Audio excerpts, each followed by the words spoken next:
Hi, this is Chapter 7, Section 1, Part A, Feudalism and the Manor Economy.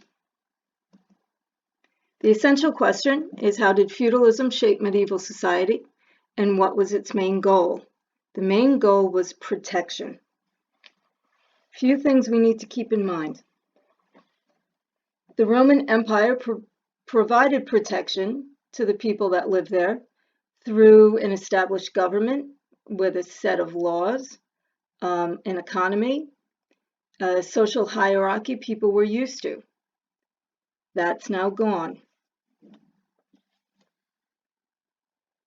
Now we see more invasions, and the poor people that survived have no protection from these invaders.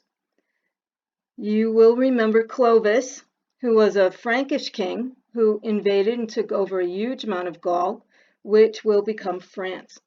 He maintained control of his territory, but his territory was relatively small. Charlemagne, on the other hand, became Holy Roman Emperor on Christmas Day in 800 AD. He had a huge territory which needed protecting. Some historians claim that it's under Charlemagne that something evolved into feudalism, which helped him maintain his empire. Here are the terms and people that you're used to. And moving on. The overview. How did feudalism and the manor economy emerge and shape medieval life? Medieval society was a network of mutual obligations. I do something for you, you do something for me. It was part of a new political and economic system called feudalism that guided European life during the Middle Ages. Feudalism developed in Western Europe in response to the need to protect against outside invasion and maintain order. Local lords divided their land holdings among vassals. In exchange for a fief, these vassals pledged service and loyalty to the lord. All of this will be explained in the coming slides. This system of mutual obligations was set by an exchange of pledges known as a feudal contract, mutual obligations. So under this feudal arrangement, both lords and vassals had obligations to each other. The obligations of the lord. He would protect the vassal. The word for feudalism, you need to remember, the important word is protection. He would also grant the vassal an estate, a certain amount of land that the vassal could use. The obligations of the vassal for receiving that land and the protection of the lord would be to pledge loyalty to that lord. If the lord went to war, then his vassal would help him in that war, provide military service. Military service usually amounted to sending so many knights to help the lord. And he would provide money payments in the form of something like we call taxes. So here is the structure of feudalism, the social hierarchy.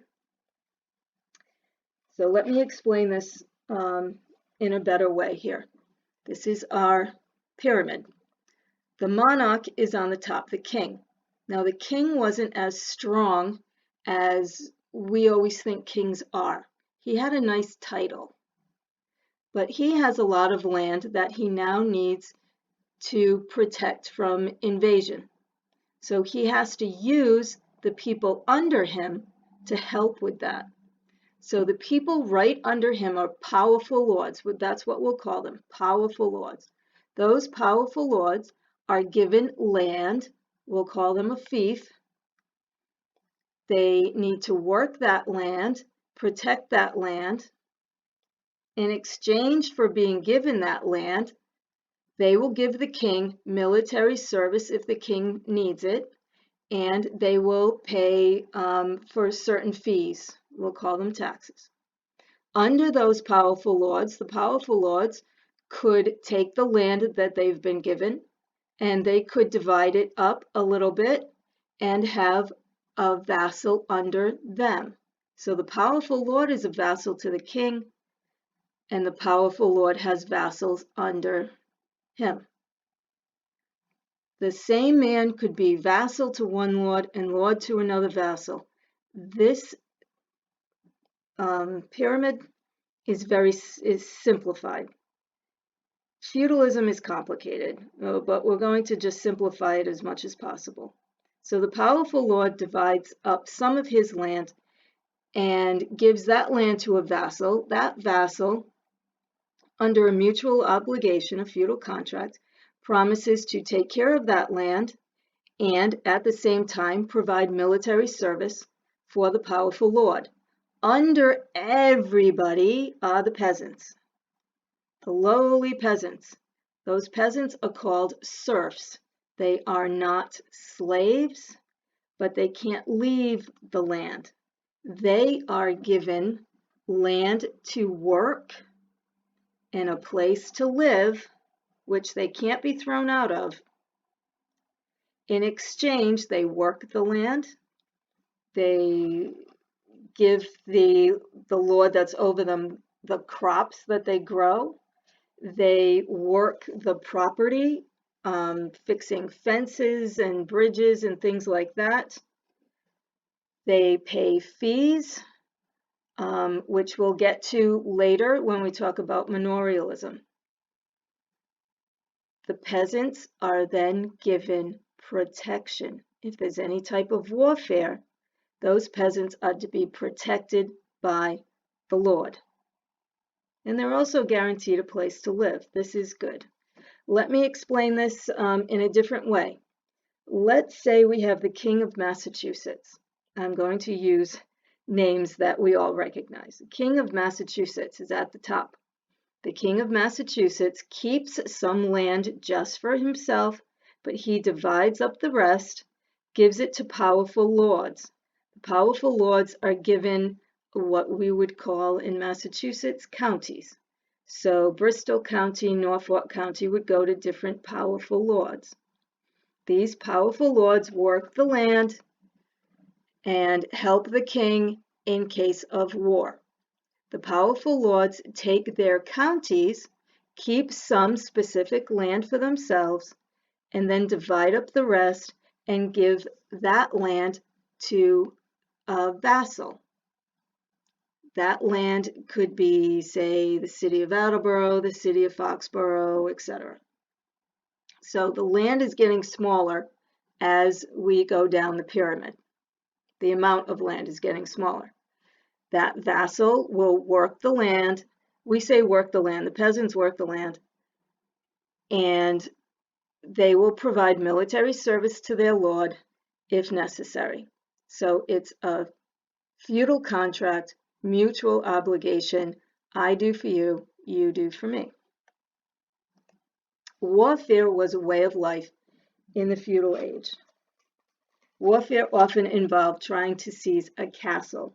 Only the most powerful lords, the king certainly, and powerful lords would own a castle. These fortresses housed lords and knights and gave refuge to peasants in time of war. Castles were fortified with high walls, towers, and water-filled moats. And here is a wonderful picture, an aerial view of a castle. It's pretty cool. For protection, the drawbridge would go up. They have a moat. This water surrounding the castle is a moat. And high walls. So people of this age fought with swords and lances. They can try to use catapults, I suppose, to slam into a wall. But this wall's going to hold. This wall's going to hold for a very long time. They didn't have cannons. They didn't have guns. This is great protection. That is awesome protection. And if we go over here, you go in the gatehouse. The keep is where the king or the powerful lord would, and his family would live. There's a great hall, there's a chapel, the kitchens. This area right here, the bailey, it's out in the open. This is where the peasants would stay in case of attack with the animals, basically. This is the end of part A. I'll see you for part B.